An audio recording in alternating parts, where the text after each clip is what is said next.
Morning, everybody. Thank you so much for bearing with us while we got up and running here. We appreciate your time this morning. My name is Katie Earle. I'm the coordinator of the University Express program, and I work for the Erie County Department of Senior Services. And we're joined here today virtually with Josh Wilson and Tracy Skalski from our Department of Environment and Planning. And we appreciate them being here with us too. So if you're new to us today, you'll be able to participate using your Q&A panel. So you can find that on the lower right-hand side of your screen if you're on a computer. And if you're on a tablet or smartphone, touch your screen. That brings up your control panel, and you'll be able to access your Q&A from there. So we hope you ask all the questions you have and give us all your comments, and we'll see how many we're able to get through during our time today. So as always, we want to thank the sponsors of our program, which is my Department of Senior Services, Blue Cross Blue Shield of Western New York, Excelsior Orthopedics, and Wegmans for everything they do for our program.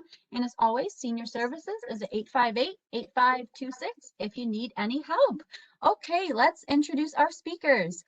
Tracy Skalski is the Sustainability Coordinator in the Erie County Department of Environment and Planning. She has a bachelor's degree in Environmental Earth Science from Buffalo State College. Tracy has 15 years of professional experience in the environmental field, and since 2015 has concentrated on environmental sustainability and climate change. Josh Wilson has a bachelor's degree in chemistry and biology from Earlham College. He has 19 years of professional experience working on energy efficiency and climate change. He has worked for Erie County since 2016 in the Department of Environment and Planning, and we're so happy to have you both here today. I'll turn it over to you. Thanks for being here. Thank you, Katie. And thank you, everybody, for coming to this presentation today. We're excited to present.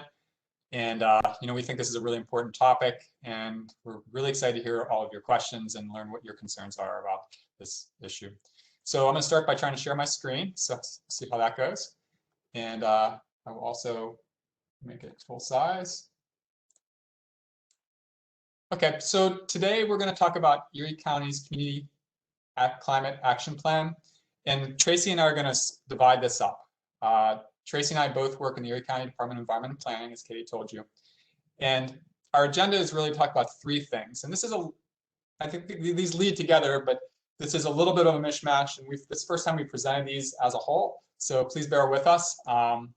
But, this is all kind of discussing first at the state level. If you look at the introduction to the New York State Climate Leadership and Protection Act, that's the New York State law that was passed in 2019 that really sets New York State on a course towards really significant reductions in greenhouse gases, really on a more sustainable future that can reduce all these kind of climate impacts that we're seeing. So that New York State has done some really aggressive and interesting stuff.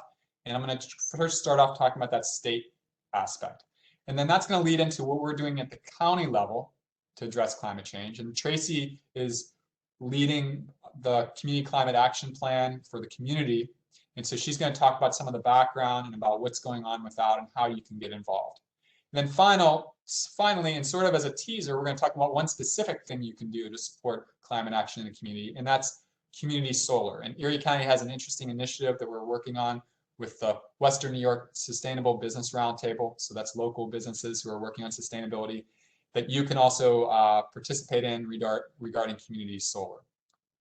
So to start off with, and sometimes people call this CLCPA, but I kind of hate that CLCPA acronym thing. I'm just going to call it the New York State Climate Act. And I just have a couple slides about this. And the first one has a whole bunch of bullets, so I apologize. But I want to show all these partly just to impress on you how really ambitious this is.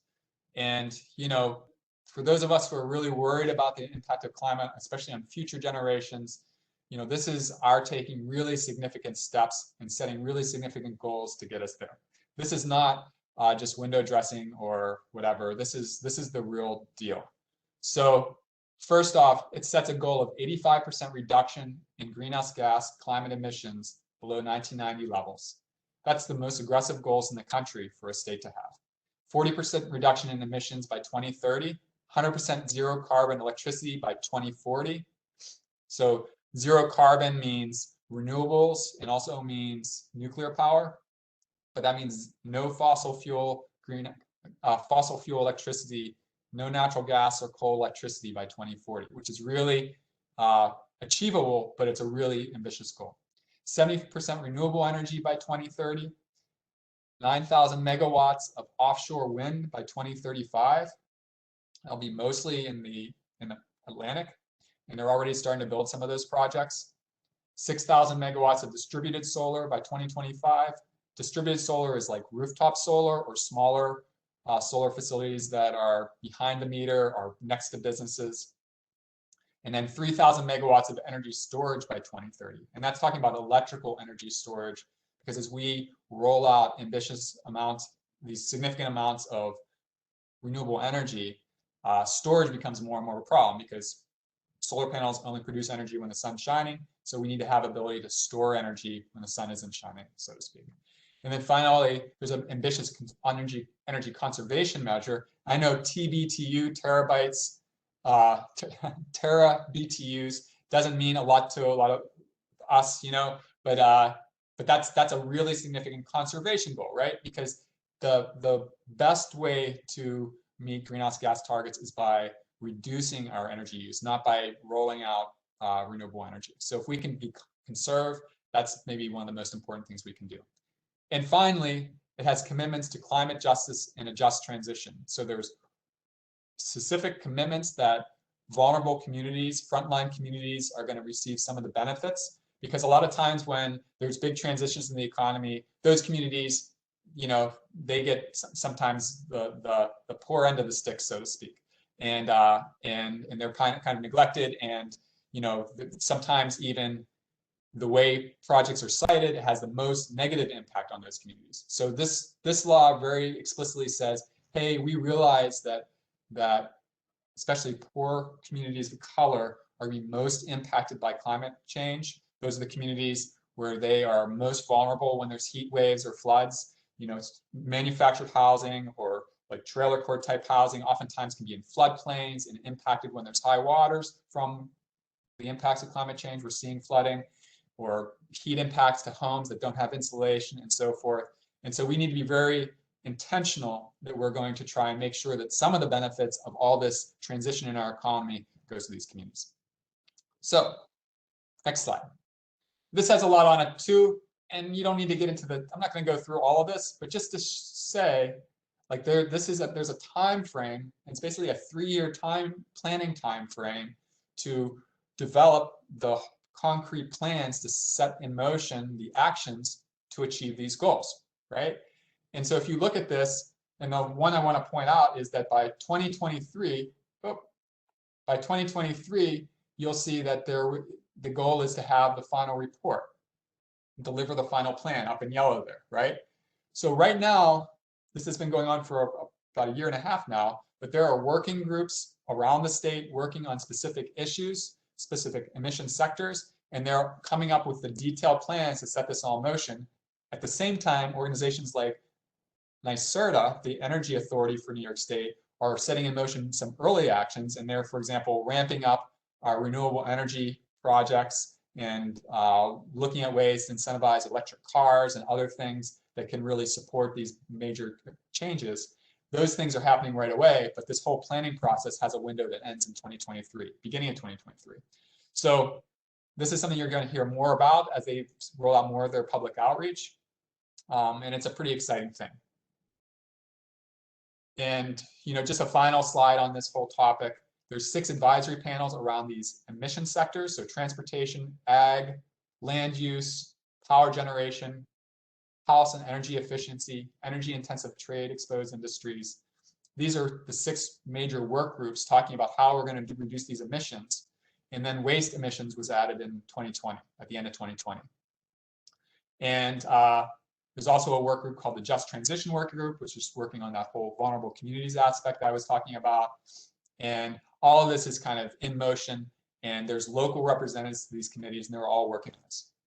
Now, the reason I'm laying all this stuff out about the state, while our primary topic is what the county's doing, is that all of this is the context for the county.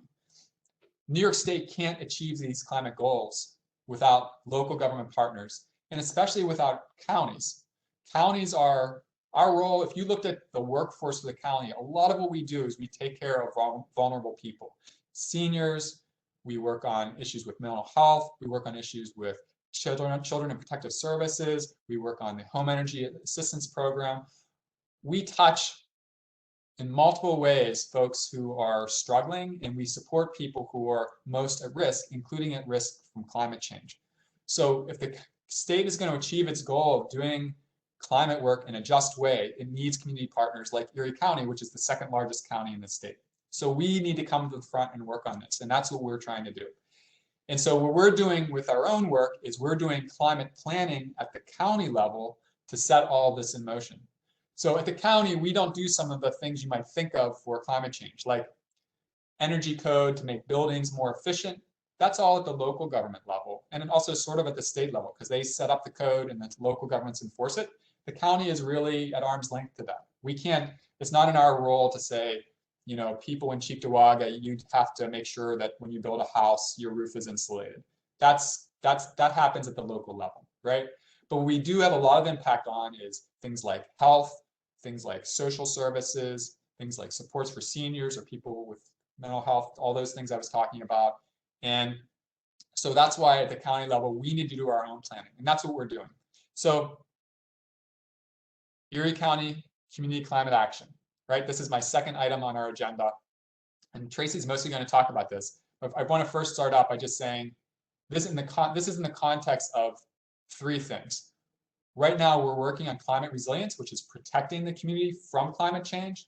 We're finishing up a climate vulnerability assessment right now. So we're looking at where the county's vulnerable, where our departments have capacity to address that. For example, heat waves are going to be a bigger and bigger issue in Erie County. Erie County has never experienced a 100-degree day in the history of recorded weather. Never had a 100-degree day. The worst climate scenarios show that by the end of the century, even by 2070, we could be seeing more than a dozen 100-degree days a year.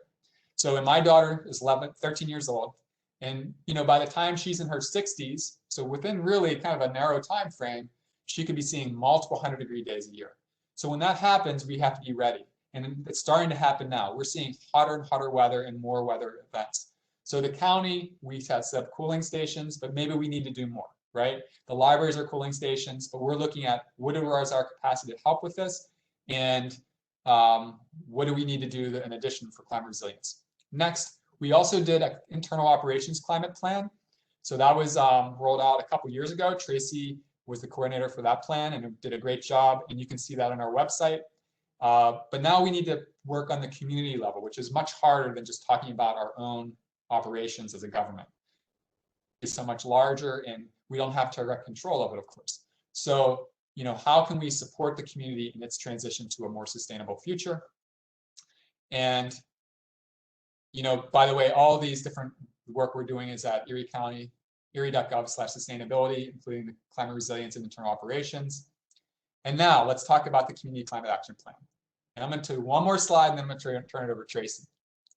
So when we talk about community climate action, just like when we talk about solving any problem, the first thing we need to do is assess where are we at, right? Where's our starting point? What is the actual nature of the issue? And the way we do that in a climate action scenario is we look at what our community greenhouse gas inventory is. And this is just a inventory of where all our sources of emissions are, and most of that is from burning fossil fuel. And what you see is maybe not what you would expect, right? The biggest impact is not from heating our homes, it's actually from transportation. Transportation emissions are pretty large in Erie County. Then if you could look up the way this chart is laid out, it's residential energy consumption is the red bar, and then the green bar is commercial energy consumption, and the purple bar is industrial energy consumption. So those are our top four: transportation, and then the three sectors. The smaller ones are things like transmission losses from natural gas and electricity, and waste, and industrial processes, and agriculture. So if we're going to tackle climate change, one of the most important things we have to look at is how we move people around, how we do transportation, both with cars and trucks, also how we deal with trains and planes and ships. All of that is part of that transportation picture. So that's our roadmap. Okay. And then now I've got to switch gears and switch to Tracy's slide. So just bear with me just for a second.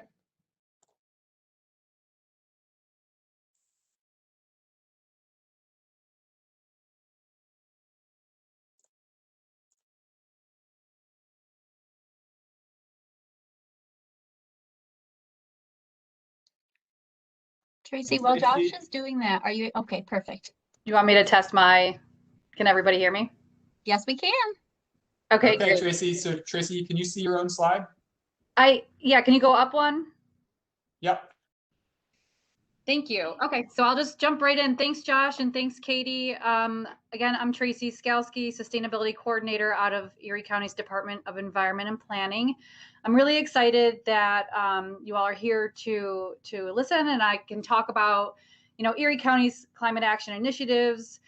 For this presentation, I'm going to give a quick background on the past initiatives and also current initiatives that we're working on. I'll talk about our Community Climate Action Plan and the Community Climate Change Task Force.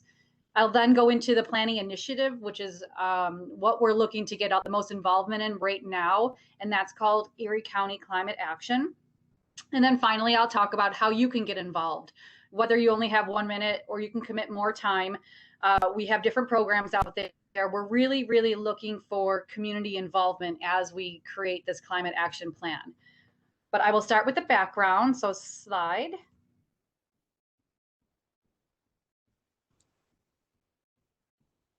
Josh, if you could forward the slide, please. Thank you. So Erie County publicly kicked off our sustainability journey, at least recently, when the federal government withdrew from the Paris Agreement, and that was in 2017. That evening, our county executive went home and wrote, and then the next morning signed Executive Order number 17, which committed Erie County to following those goals of the Paris Climate Accord, and to say that Erie County is committed to reducing our greenhouse gas emissions. We're committed to stay in those Paris goals and to really look at our own internal operations as well as those in the community, as Josh had just explained, and that we weren't going to withdraw as the country did. So he looked to our Department of Environment and Planning at that moment to create a report, which is that Erie County Commits to Paris report, which looked at both internal and community facing actions that we could take to reduce those emissions. And that greenhouse gas inventory was then created as well. This report was released in October of 2017, and it's updated annually.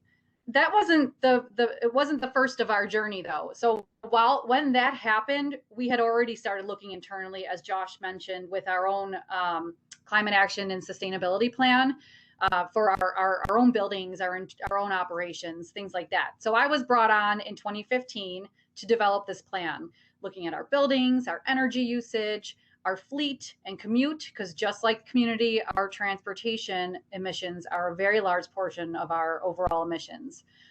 We also looked at our stormwater and land use and waste and so much more. We also created an inventory, same as Paris, and identified action items on how to reduce those emissions from the different sectors. We aligned our goals for that climate action plan for our internal ops with those of the Paris report, which was, if you remember from that chart, it was a 2005 background. We released that report in January of 2019, and it was unanimously adopted by the Erie County Legislature in February of that same year, which was pretty phenomenal. We had a lot of people at the table talking about that plan. We have our own interdepartmental green team, really talking with the different programs around the county, which it really isn't, it was kind of the first of its kind, really. A lot of times, as Josh mentioned, the county does a lot of different programs. We serve the public and the community in different aspects, and we didn't always talk to each other as much as we should and realize how much our programs overlap with each other. So we have this great group of green team members internally that started breaking down those silos of government to really work together to get this job done. And now we're in implementation phase. So we're taking these actions that were released and we're really putting the work in to start reducing our emissions. And that leads me to that climate smart communities bullet. There's a New York State DEC program called Climate Smart Communities, where if you take the initiatives that you've implemented and you put them into their program, you start to gain points. Certain, if you change over LED lights in your buildings, or if you make things, your boilers more efficient, things like that, you gain more points. And the more points you gain, you then become eligible for these different certification levels. And it's also community facing initiatives. It's not just internal ops, but we've been working on that for a while now, and we were able to implement enough action items to become bronze certified. And that was in September of 2019. And so now from there, there's a next level tier of a silver certification that we're striving for. We don't see it happening this year. We're really close, but we're hoping in 2022 that we will reach that silver certification. And that's across the state. So this is really good. It shows Erie County is really committed and really progressive and really working hard to walk the walk. And because we are so publicly forward with how committed we are to this issue. And now we're still working internally, but we've pivoted our focus to community facing actions, as Josh had said, which is really a much bigger piece of our puzzle. If you looked at the internal operations overall emissions, it's a 0.5 point or 0.5% compared to the community emissions. So it's really important to look at your own option or your own internal operations, but it's such a small piece of that puzzle. So really looking into the community has been this major pivot point, and that's where we are right now. And as you can see at the bottom there, all these reports are online, as Josh had said. That overall erie.gov/sustainability will get you to all these different individual reports. And slide.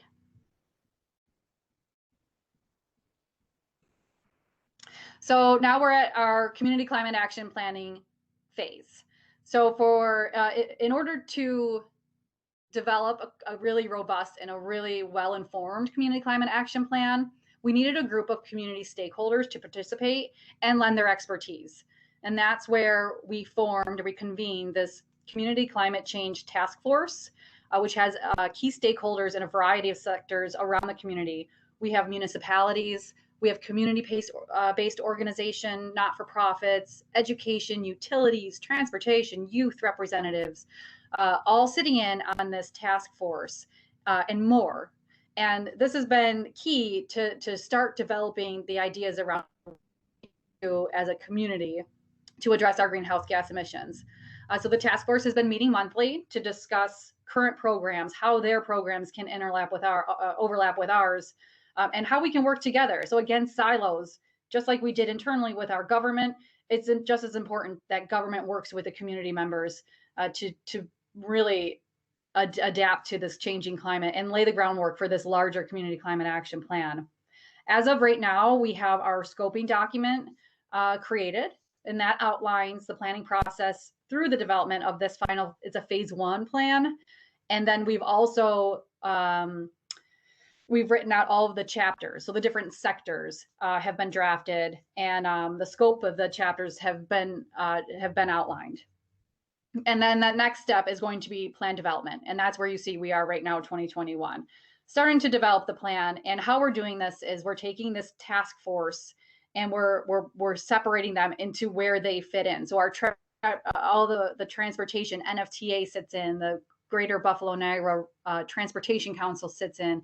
They're going to go in our transportation chapter, and we have people for the waste chapter, and just like that. So we're dividing this task force into these different working groups, we're calling them, per chapter, and then they're going to be involved along with a county representative to start identifying action items to include in this plan. We're just starting now. We're just having our kickoff meeting within the next couple weeks, and we plan on holding them monthly until the end of the year. And these goals now, I talked Paris report, these are now following that Climate Act that Josh talked about. The goals of the Climate Act they're more stringent. They have more stringent requirements for those reductions than Paris. It's a I think 1990 background versus that 2005, and then they have those environmental justice components and benefits, which will make our plan more equitable and really identify those historically disadvantaged communities and bring them to the table as well, so that we can make sure that it is an equitable plan across the board. And our hope is to have this phase 1 plan drafted and ready for release around June 2022. So back in Josh's timeline, he talked about the Climate Act coming out with that first phase just prior to, I think, the beginning of 2022. So our plan will have time to look at what the state brings down, and we'll have our phase 1 drafted plan basically done, waiting 6 months out or so that we can react to what they have and adjust our plan as needed for our time of about June 2022. And that's what we're hoping to do. We're looking to create this equity-focused community climate action plan within that climate justice lens. And we really want a lot of involvement from the community. And that's a lot of the reason why I come to these groups to speak. So slide. And this is our initiative, Erie County Climate Action. And we're hoping to reach as many people as possible and get them involved. We have a really robust website that gives many opportunities for input from the community. We have a lot of the background that I spoke about listed on the website. We have a page that understands community priorities, or understanding community priorities. So it looks at that climate vulnerability assessment that Josh was talking about in the hazards assessment, as well as energy burden mapping and other resources to see where our priorities need to be within the community. And then we have our plan development page that shows that timeline I just showed. It shows the resources that are available for the community to utilize. And then that also holds the documents that are ready for public review. So the first two, the scoping document that I spoke about and the outline, are already open for public review. So this is one way that you can be involved and look at what we've already wrote out and tell us what we're missing. What from your community, what stories do you have revolving around climate change? Do you want us to hear as a county? Your community groups, your block clubs, anything that you're involved with. If you live near the lake, you want certain things that in a community climate action plan, you can really make your voice heard and get to us right now through this website or through email or through a phone call, through any, there's many means of ways to get involved that you can reach out to us and be really active in the development of this plan. Next slide. And so on the website, there's a Get Involved tab. It's actually in many places that even if you only have 1 minute, you can sign up for emails. And if you sign up for emails, anytime we have documents that want public review, anytime we have opportunities to participate, I will blast out those emails. So you sign up your email, it comes to me. I have a very long list of participants who I send all this information out to. And that way it takes 1 minute of your time and you can get involved as you like. If you have more than that, we have other ways to do this. We have opportunities for 5 minutes. We have social media toolkit where you can, copy and paste messages, paste them on social media accounts. We have a really, really beautiful brochure that we can print. We could send electronically. You could have print, and it's about 4 pages long, but it has a lot of information and a lot of really good ways resources that you can use to make your voice heard. 30 minutes or more, we asked if you wanted to meet with us, you can sign up through that portal and it comes right to me, and we set up about a half an hour to sit and listen to your stories, or if you have an organization or a group that wants to be involved. And then we can brainstorm on how we can collaborate as we're developing the plan. And then 1 hour or more, we have an ambassador program, which is my next slide, Josh. And this program is if you have more than an hour and you're really interested in bringing our program into your community. So you can sign up to be an ambassador, where we'll give you a toolkit that has a bunch of different resources that you can use as you start spreading the word on us looking for involvement. It has a PowerPoint presentation, it has sample emails, it has flyers, it has a bunch of different templates that we use. And this is for the residents to have those conversations and share input on how their community can be healthy and sustainable. And then it's that engagement aspect of it, where if you have book clubs or you have your own community groups, you can bring this message to them and then bring that involvement back to us. And I usually do that through a feedback survey, but again, the communication lines are open. So we have a lot of ways to receive feedback from the community. And then final bullet is that learning series, which is we have 2 videos right currently on our website. And the first one is how to effectively communicate climate change. So, we don't expect everyone to be experts on this. And we have a great video out there that has bulleted time slots. So you can kind of filter through the video to see if you wanted to learn, what are the impacts to Western New York? What is the importance of talking climate change? How do I communicate this to my peers without having, the background? And a bunch of other resources as well. And my final slide, Josh, is the website. So typically in this type of presentation, I would go through the website with you, but I'm unable to share my screen. So erie.gov/climate action will take you to the website. And then there's the tabs. It's pretty easily navigable, and you can really find there's a lot of resources in there to provide feedback to me and to our department. And to the task force as well. So I can't go through the website with you right now, but if you do, if you can, go to erie.gov/climate action and check it out. Thank you.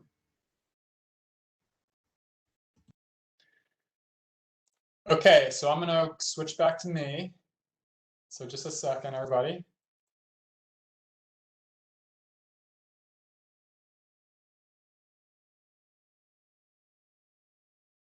And there's only 2 more slides, and then we can go to our questions.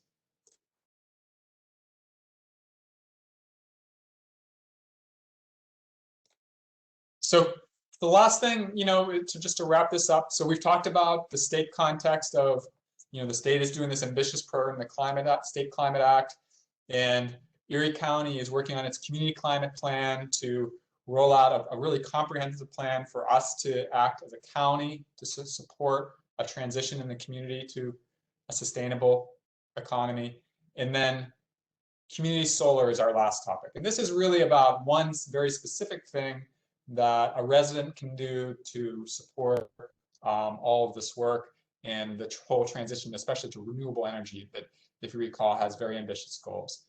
So community solar, and I've got a slide that kind of lays out how this all works.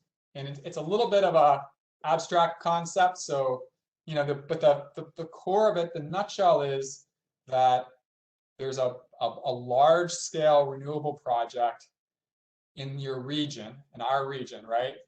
And a resident basically signs up for a share of it. They subscribe to a share of the energy from that solar system. And that doesn't mean they have to use, they only use or pay for as much as they use, but they basically get that solar energy. It's not directly connected to your house. That solar panels from that, or the wind farm, is just connected to the grid.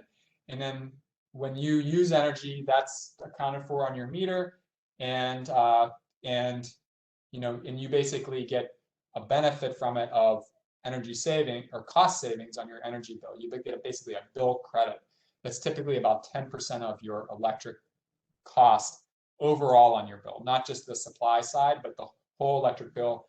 The benefit is typically 10% of your complete electric bill. So again, just looking at this diagram, the grid provides electricity for sale to consumers.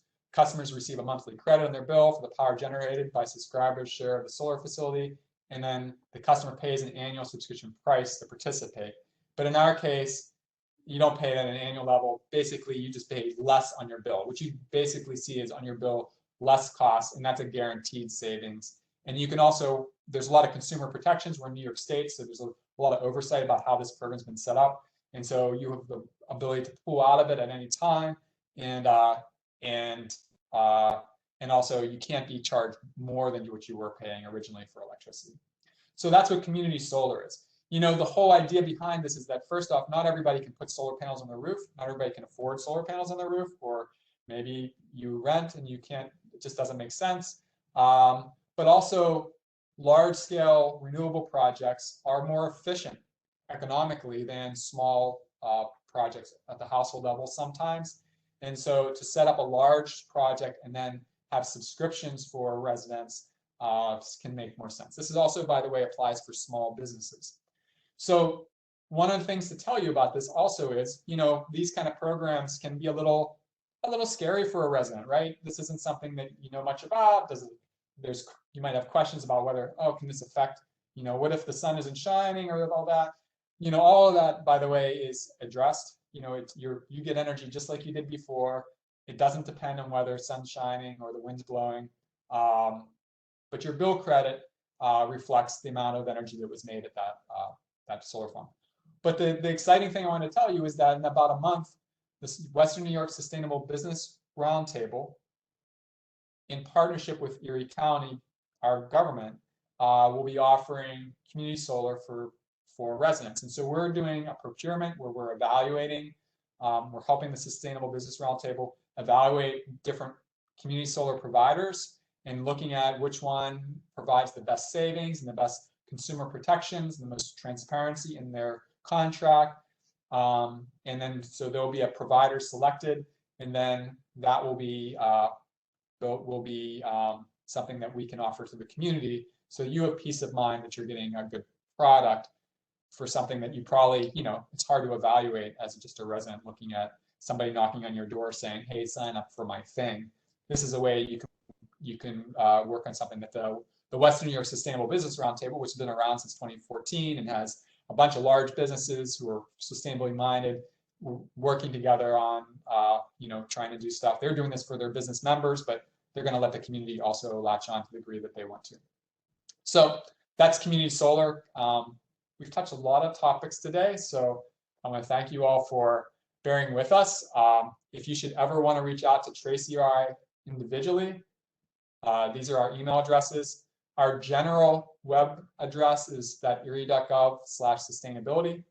I should have had this on my slide. I apologize, Tracy, but we should also, there's erie.gov/climate action, which sends you right to the community climate action plan.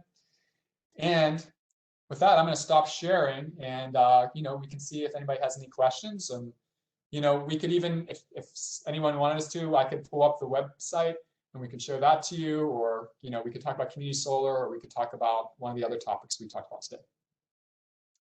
Thank you. And I'm sorry, my head's cut off. Thank you, Tracy. Thank you both of you for all that information. We have several questions here, so I'm going to start at the beginning if that's okay. We love it when you start at the beginning. Okay, good. Most people do. The first question that came through is, how did they come up with the timelines for the Climate Act? So, you know, the Climate Act was a piece of legislation. So that happened in Albany through all the, you know, the process of state legislative process. But what I can tell you is the Climate Act had a lot of community input. There were people getting on buses and going down, and that's partly why there's a strong community justice element to it. But you know, this is something where there were a lot of people involved, and so through all that, I think what happened probably was that the Department of Environmental Conservation, the New York State Department of Environmental Conservation, probably laid out what they thought was a reasonable way to address this, and then there was back and forth feedback, and the timeline was just one of those things that was, you know, aligned with what the state departments thought they could do in a reasonable way. It's a big process to develop this plan, so they needed 3 years to make a plan that is really large and has these big goals. But for past that, I was not involved with that, so I can't, you know, give you more detail. Okay, thanks. Before I move on to the next question, we have someone that would love to see the website. So if you want to pull that up while you yes ask. Tracy, is that okay? Yes, I wish I could do it. Yeah, so I will Tracy. be, I'm the second, this is Tracy's baby, so it's unfortunate that I'm, Well, I'll speak over if I need to. yep. And Josh, while you're getting that pulled up, and Tracy, maybe you could speak to this one too. The next question I'm seeing is, will there be tax incentives for businesses and homeowners to start transitioning to reusable energy? Yeah, so that's a great question. Mhm. And, there already are, right? New York State is pretty, we're one of the probably half dozen states that really has done more on some of these issues. And so there are incentives for electric cars and charging stations. There's incentives for renewable energy. And there are incentives that affect businesses and help businesses do things. For example, especially large industrial businesses, there's a really, the utilities are mandated to have very strong incentives to help industrial businesses become more energy efficient, because there's so much low-hanging fruit there. You go into one factory and you might be able to very cost effectively reduce energy use, and also at the same time make that factory more cost competitive with factories in other states. So there's a win-win all around, right? But as the Climate Act really rolls out, there's discussions about different ways that's going to happen, and especially ways that both lift up our economy at the same time by making us more efficient, right? And at the same time as they help us with this transition. So, there are already. There's more to come, and it's it's going to be a process that certainly will require some support from the. And Josh, I think there will be credits for renewables and EV vehicles and such at the individual level as well. Is that right? It's not just these. There already are, and there will be more. Okay. Yep. For example, for electric cars, there's a $2,000 tax credit right now if you do electric vehicle in New York State, which doesn't sound like a lot, but electric cars are becoming so much less expensive and more effective so quickly that they expect in the next couple of years it'll be just cheaper, and in some cases it already is cheaper just to buy an electric car, because to fuel an electric car in New York State is about a third the cost of fueling a gasoline car, right? So if you can get the cost down to where pretty much even, then the operational savings of the electric car is so much less, and it's just a huge win for the car buyer. Mhm. So it doesn't take that much incentive, but there's a tax incentive already, and there's also incentives to do things like set up. You might notice on the thruway they've been steadily building out fast chargers for electric vehicles. So I drove to Rochester yesterday, and I noticed in the Ontario rest stop there was an electric charger station there that could charge, and those are really fast, and you can plug that in, and within 20 minutes, you can have another 100 miles of range, and so those are being set up with a lot of government support, because they are expensive to set up. Right. So and that kind of stuff is happening in the background, and we're going to see more of it. And we just to add to that, we do see the infrastructure changing, where there will be more of these EV charging stations being set up, and there is a county map on I don't know if it's on the sustainability website. It might be on New York State. It's on our website as well. Okay, so there is a map that's already been generated on where the charging stations are in Erie County that our Department of Public Works have put in. A lot of them are in the parks, but they're sprinkled all around Erie County, and that is definitely a trend that more and more are coming. And when you go to purchase a vehicle, they'll tell you that in the next couple of years, electric vehicles or hybrids at least will be more and more available to purchase. Yep. Oh, that's awesome news. Thank you for the information. Do you want me to go to the website now? Yeah, let's go there, and then we'll continue with questions once you're finished with the app. Okay. And Tracy, I'm going to let you just tell me what to do. Great. You can speak. So when you go, this is just the home page. You'll see on a lot of these different pages, at every single page, there are ways to get involved. There's buttons right in that first photo that says get involved, because again, our main goal is to get your input as we develop the plan. So the first drop down menu at the top is where you'll see the different pages. So we have our overview, our understanding community priorities. And why don't you go ahead and press the plan development one. That's the bottom page. I think you missed it. Oh, never mind. So this is where we have our timeline that I showed, a little more detailed chart of our timing. And then down at the bottom is that scoping document. So if you just touched on that, it would open up and you would be able to read it. And then at the one more down is the outline of the chapters. And then you could read that and see, you know, if we're missing anything or if you think something should be excluded or added. And then below that and on each page are comments. So this is where you could put you need to put an email address in and your zip code, and then you could type as many comments as you want about those documents, and it comes directly to me. And then if you go back to the top, the Get Involved tab will drop you down to, you can go right to that first one. So there's 3 things, right? Yeah, so the social media toolkit and the ambassador program are all within that first Get Involved tab, and this will give you that overview. So it breaks it down kind of like I showed you. 1 minute, sign up for email updates. So you would just press on that link and it'll ask for your email address, and that comes to me. And then if you scroll down some more, it'll give you those other time increments. There's that social media toolkit. So if you clicked on that, it would take you to where you can copy and paste the messages and spread it out and share it onto your social media networks. Actually, do you want to press that, Josh, the toolkit? Because I'll show the brochures in there as well. So down, these are just copy and pastable messages and, you know, cards on climate change. And then down at the bottom here is that informational brochure that you could download and print. We will be printing a lot out at the county, and I'm working with the libraries, so I'll have them distributed along the different library chains, as well as in most of the events that we go to, I'll have these printed out. And again, it's 4 pages, but it's very informative. And then again, at the bottom of each of these pages, there's the sustainability at erie.gov is just, it comes right to me, or a comment section that you can fill out, again, just like you can on every other page. And then at the top one more time, if you go down to that ambassador program, which is under the Get Involved tab. And this is where you could sign up to be the ambassador, where once you sign up on that form, I will send you the toolkit that I mentioned.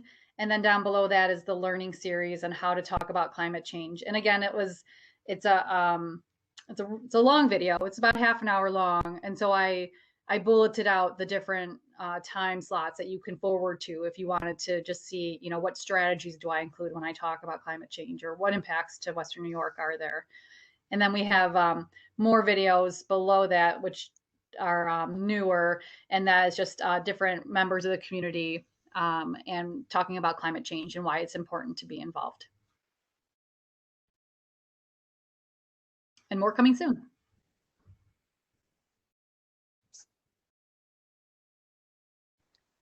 Tracy, thank you so much for walking us through that. It's clear that you're looking for feedback and input from the community at every step. Wherever you click, you can give that. So thank you. Absolutely. I really hope that you will go to it and then you will be involved, and it's so important for us to get really deep into the community. So we're really interested in all feedback. We'd be really excited if folks who are on the call today, you know, obviously some of you have a lot of interest in this topic. If you would at least sign up for the email update, so you can hear what's going on, and we can, you know, let you know and give you an opportunity to chime in when, you know, as we try to develop our program. Definitely. This actually goes into our next question really well. It's what's going to help keep this plan on track? Well, it's going to take, certainly it takes at the government level, it takes us staying focused as staff and as our leadership, right? But I think it's going to take also the attention of the community. You know, I think it's really important that the community engages and, you know, holds our feet to the fire, right? We can drop the ball, and we can, you know, just say the easy things and not really follow through and all those kinds of things. So I think it's really important that the community takes this seriously. And, you know, the reason this plan is happening in the first place is because that's the case. That's the whole reason there is State Climate Act, and that's the whole reason the county is working on this, is that you know, the constituents, the residents have said this is important. This is something they care about. They care about future generations and making sure that we have a planet that is, you know, can maintain our standard of living and all of those things. And the only way we can do that is we've got to head off this whole issue with climate change and work together on it. Right. So, I mean, I don't know, there's much more to say than that. But I could say in a just concrete way is our plan itself will have a whole discussion of our goals, but also how we measure progress, and then a reporting structure.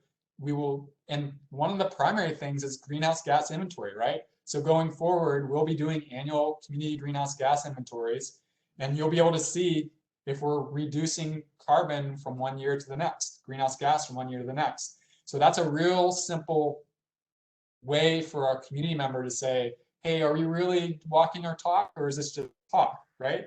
Because if we talk a lot about all these programs, but our greenhouse gas emissions keep going up, then we're not being effective.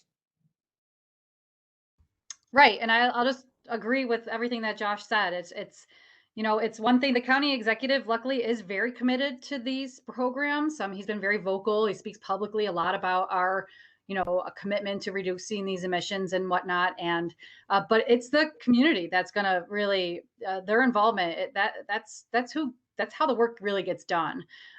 So this plan is going to come out. It's, you know, it's a DEC funded plan. We will have this first draft out, and luckily the state is stepping in as well and making, you know, these requirements that we have to follow. So there's a lot of background where we have to address this. And then, I mean, just look out your window. I know I have seen changes in the last 5 years. It's, you know, we're all feeling the impacts of it. The storms just seem that they're getting worse, and there's, you know, a lot more water and flooding and wind events and just things like that. So it's just so important that we really be involved right now. And because I feel like we're almost not, you know, we're not mitigating much anymore. We need to adapt and change and be more resilient against climate change at this point. We had, you know, just to add to what you're saying, Tracy, we had $23 billion weather disasters in North America, in the United States last year. In 2020, there were $23 billion weather disasters. The highest before that had ever happened, I believe, was 14. There's if you look, the national, NOAA, however, it's the weather agency. So I'm not going to try and spell out the acronym, but it has a web page. If you look up billion-dollar weather disasters, that just kind of spells out the history of it, and just the trend towards more disasters, mostly wildfires and flood and hurricane-related disasters, has just been really tremendous. That's a good point. I mean, you don't even have to think environmentally if you look at cost associated with it. Yeah. We're a little bit sheltered just because from it in some ways because of where we are at. You know, our temperatures are somewhat mild because of the lake, and there's a lot of water where we're at, whereas other places have, you know, are having so many issues with water. But, you know, we can't hide from it either, because we can't just see the rest of our country's economy turned upside down without having impacts here. And also, you know, we're seeing it at the world level too. When I was a kid, there was so much less peace in the world than there is today. There were so many more people dying in conflict, so much more hunger and other issues. It doesn't seem that way because most of the news we see is bad, but things have really improved. But all of that is, you know, if we upend our whole agricultural system and have all these climate impacts and ocean rise, which is going to make a lot of the cities and the coasts unlivable if we're not careful, you know, we have to get in front of that, because there's no hiding from that kind of planetary impact. That's all really powerful information. Wow. And people need to know about it. I know we're coming up on time here, but I've got one more question, if that's okay. Sure. Of course. Who can I contact if I'm interested in getting solar panels for my house? So I think there's a directory. NYSERDA definitely has a page about residential solar. So I would maybe start there, or you could reach out to me and I could talk to you about that. You know, we don't recommend particular solar providers, but there are local solar providers in Erie County. I believe Well, I think the two largest are Solar Liberty and what is the And CIR. CIR was the one we used for the community solar campaign. Our two large solar providers who are local, but there's others also. So, you know, the one nice thing about solar is it really, because most projects do receive some incentives from the state, from NYSERDA, those contractors have a lot of oversight from, you know, in order to have solar projects, they have to, the whole project plan has to be reviewed by NYSERDA, and they can't continue to work in the program unless they do a good job. So there is some assurance for community members that you know, that rooftop solar makes sense. You know, that it's a safe, you know, that you're not going to get swindled or something. But also, you know, you could talk to me if you wanted to, because I helped with the community solar, I'm sorry, the Solarize campaign we did in the past, which was for rooftop solar. So I was involved with working with a lot of contractors, and I have it on my roof. And so I'd be happy to talk to anybody who wanted to talk about rooftop solar. So that's peter.wilson@erie.gov. Okay, thanks, Josh. That's all the questions I'm seeing. Now I'm just seeing thank you for your time, and this was a great presentation. So I appreciate both of you. Thank you, Katie. Okay, I'm just gonna put the contact slide back up, and I think I did. And so, and thank you everybody for taking the time. I mean, we went through a lot of material, so I hope I didn't, you know, make anybody's eyes cross too much. I think it was perfect, and we'll be back next Monday at 2 o'clock for Erie County in the new energy landscape. So we hope to see you back then, and I hope everyone enjoys the rest of their day. Bye, everyone. Bye, everyone. Thank you.